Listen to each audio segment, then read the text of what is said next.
So what I'm going to do is I'm just going to, as you're drawing as well, I'm just going to quickly sketch a character design that I've had for quite a few years. And when I'm drawing my character designs, usually what I do is I always start off with a cranial mass, which is based on a circle.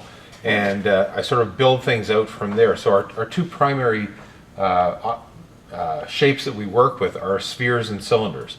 And so I always start off with a cranial mass as a circle, and then build off of that, usually with a cylinder, to build the character's head shape. There's my character's head, and then the body on top of that could sometimes be a circle, or it can be a cylinder, depending on the type of shape. Now, sometimes what I like to do is I like to use what are called complementary shapes. So when I build a character's head, I'll start off with this basic shape here, and this is actually not the full extent of his head shape. He's got a chin that comes out like this, and he's sort of an Igor. He's my all-purpose Igor character. If I've got a mad scientist, I'll use him as my sidekick type thing. He's got a little pig nose like this.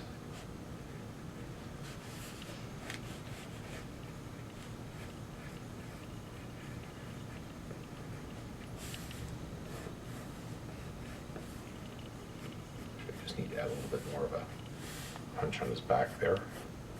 So that's his basic head shape. So the head shape that's here, you can see that it's got the protrusion of the chin. What I like to do is I like to use complementary shapes whenever I'm designing my character. So I'll take the circle mass that's up here, build it out in a pyramid shape with a little bit of a bulge in the front. So what I do with this character is I do essentially the same type of thing. I give his body a circle up here. He's a hunchback, obviously, so as all sidekick Igor characters are. So I would hunch his back up like this, and then bring his body out into this type of a shape as well. So I've got those two complementary shapes going on. Here's the head. That's the basic shape for his head. And then his body is basically the same thing. Same type of a shape.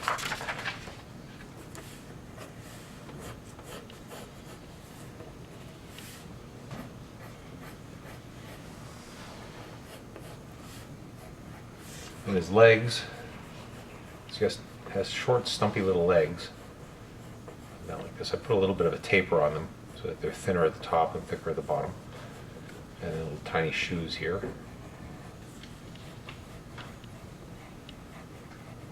And then he's got nice, short, stumpy little arms. His fingers stick out of the sleeves.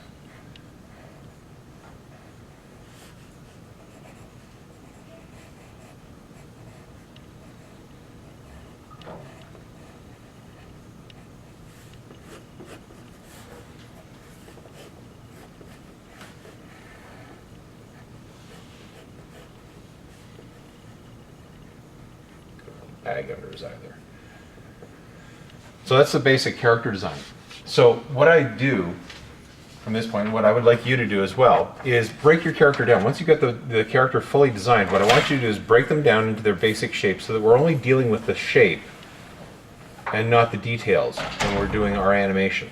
That's one of the misconceptions that a lot of people have when they're doing their animations. They feel like they have to draw their character really nice and super clean like this. Well, that's not very clean, but they have to put all the details and everything into each and every one of the drawings as they're animating, and that's not true.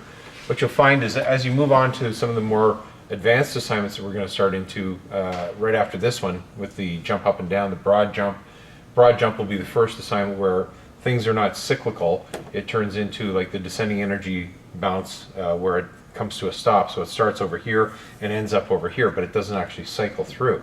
So the broad jump is that same type of animation that we'll then be continuing on with, where characters will go from point A to point B to point C to point D, as opposed to A to B to A to B to A to B in a cycle. So what people often will do is they'll start off their first initial key pose like this, where the character is fully realized and has details and everything, and then they begin drawing the next pose and it's got similar details on it. Then the next pose, it's got the same details but slightly less, and then it progressively gets simpler and simpler to the point where at the end you're just basically drawing a circle with a stick on the back end of it for a spine, and a couple of lines for the arms and legs, and that's it. So it looks like a stick man. And so what ends up happening with that is that you're progressively simplifying the character down so that you can go faster and get your ideas out quicker as they're sort of flowing out of your mind. What I'm saying is start off with the simplified character first, because the amount of time that it takes you to do this type of a sketch here, where I'm just working out the basic shapes, compared to doing all the details and everything on it, is probably about 1/5 to even as much as 1/10 of the amount of time. And so you want to try and simplify things down, make it faster for you, and that way you don't have to worry about details and bogging yourself down.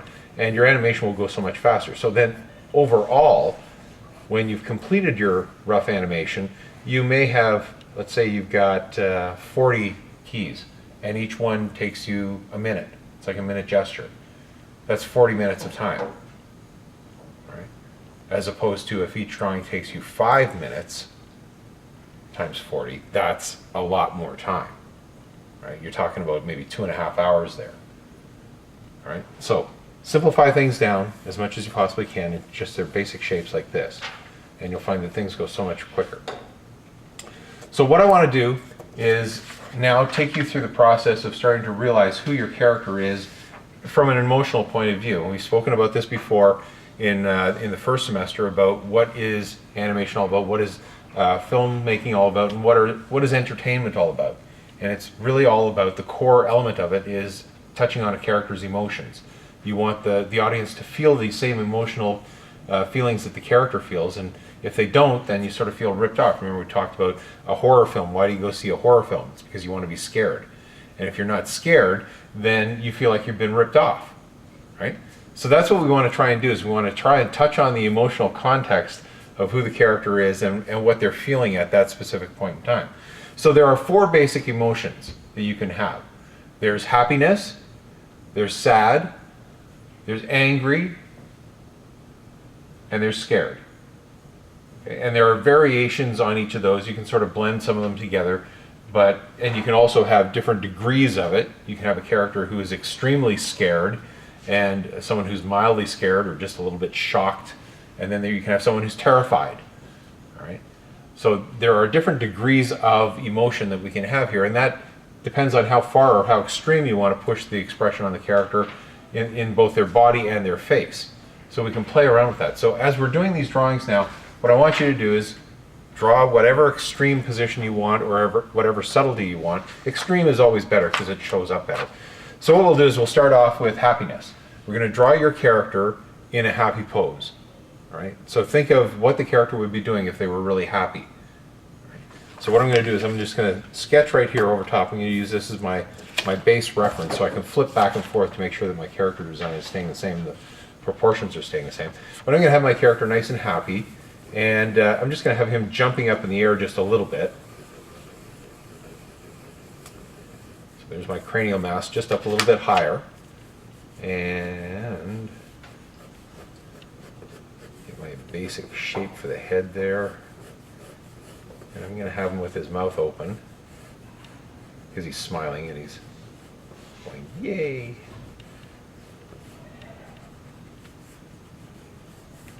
I'll put on the details of the facial expression later, but I want to get the intent of what I want in the body first. So I'm going to have him arching his back just a little bit here, because he is jumping up in the air.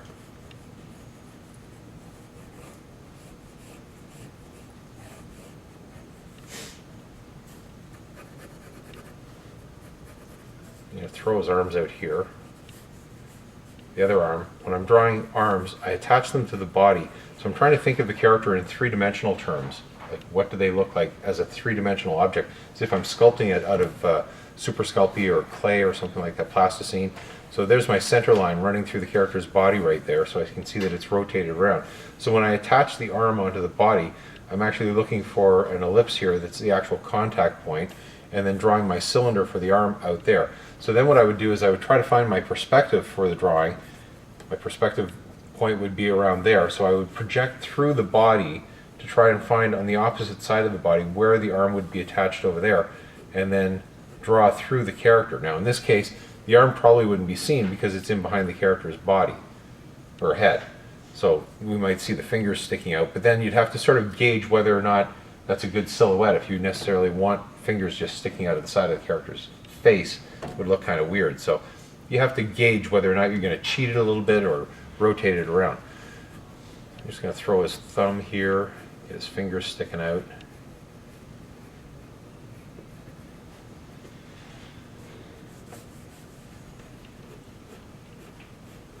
Because he's happy, I'm going to bring his brow up and close his eyes.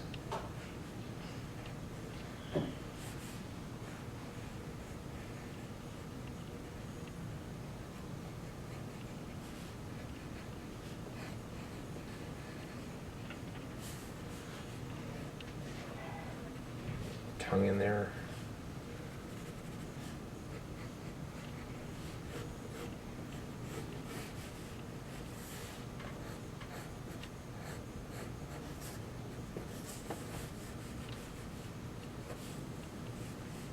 So when he's jumping up in the air, I could have his legs sticking straight out on either side. Out like that. Or I could have him clicking his heels. Or what I could do is I could turn this one leg here around like this.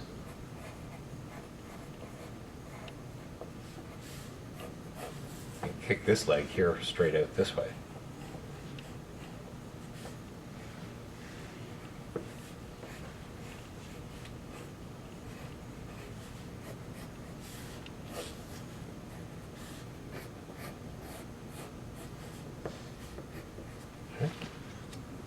So having his arm or his hand out here on this side might look a little bit weird. I'll throw the fingers on just so we can see them. You might want to edit those out later on. Okay, so there's my happy pose.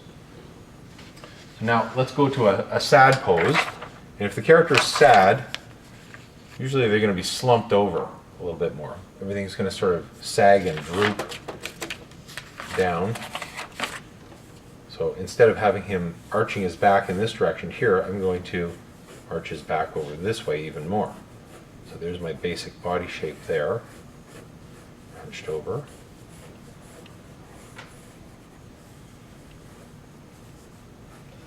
This would be the opening in his shirt for his head.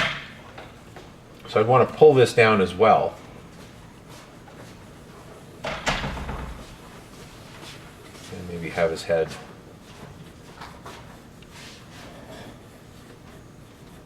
down like this. There's his chin.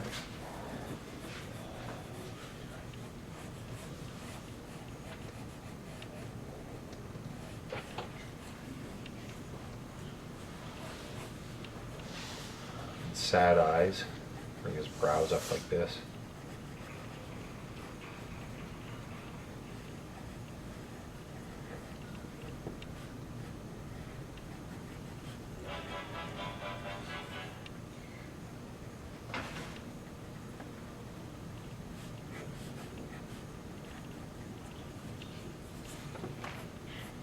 What you also do is just, instead of having the mouth going back and down like that,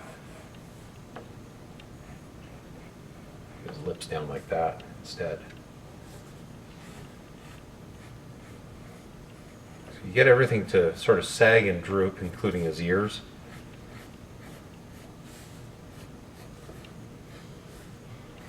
His hair. A little bit of a fold on his tummy there.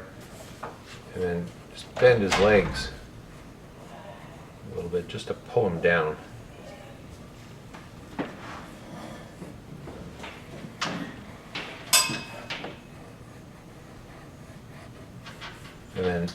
And then his arms right down in front here, like his knuckles are dragging on the ground.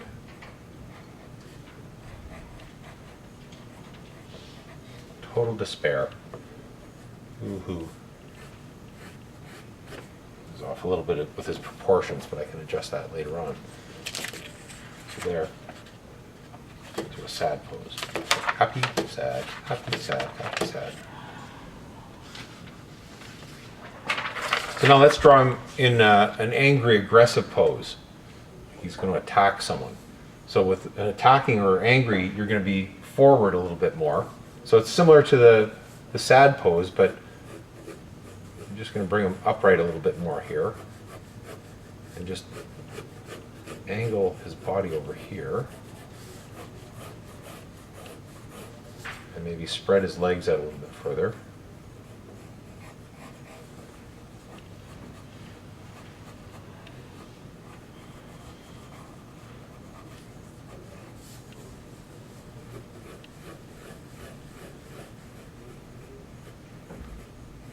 And have his head forced out more.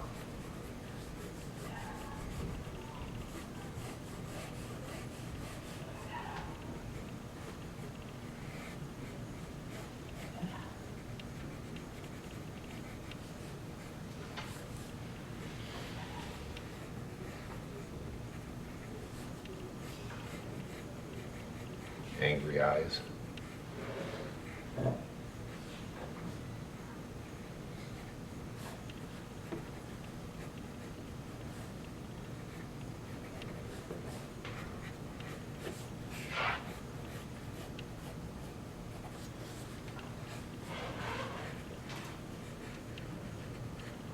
Pulling his ears back and away a little bit more.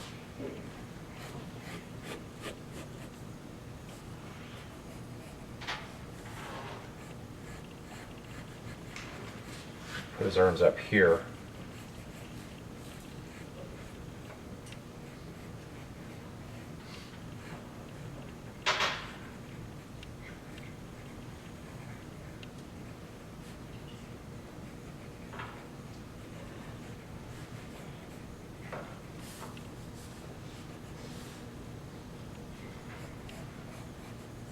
You wouldn't see the arm on the opposite side here, it would be hidden by his head. But you could also bring it down here a little bit more. If you could see it. The open hand, clenched fingers.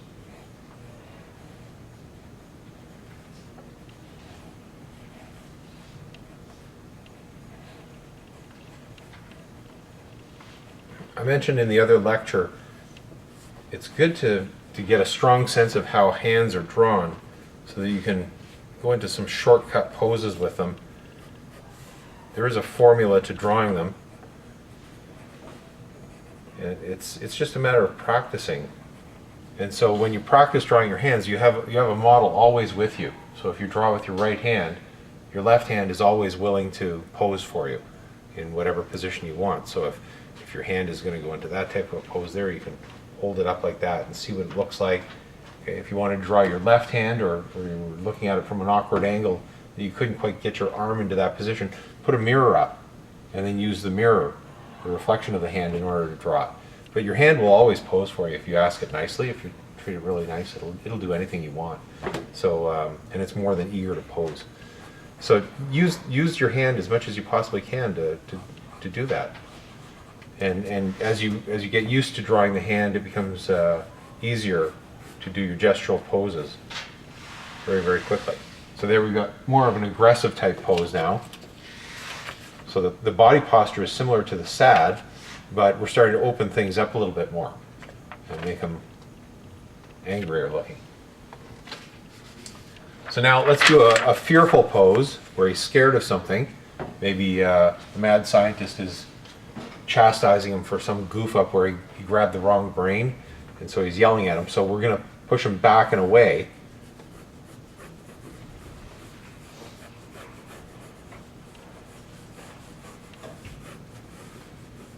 Body posture, we go back like this.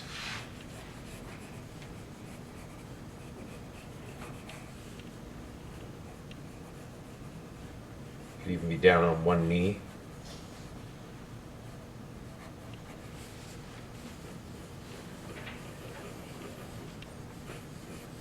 There's the neck hole. And then we can turn his head slightly. I mean, there's nothing wrong with rotating your character around any way you want.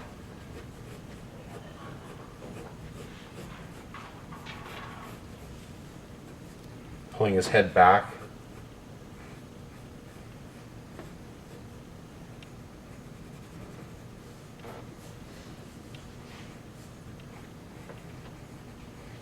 as I said, turn the head slightly so that he's trying to pull away from him.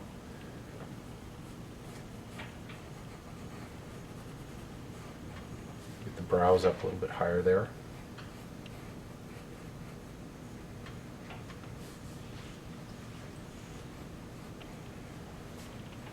Open up the eyes in fear.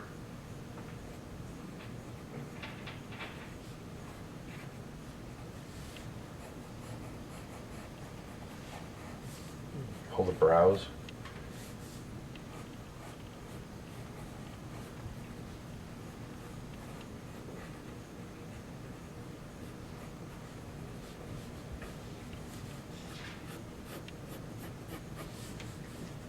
Hands up in front of him. He's trying to ward something away.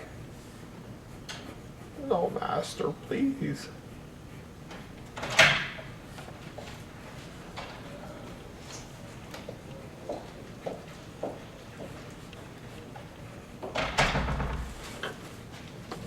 Put this arm down here to brace himself on the ground, since we've got his knees down there.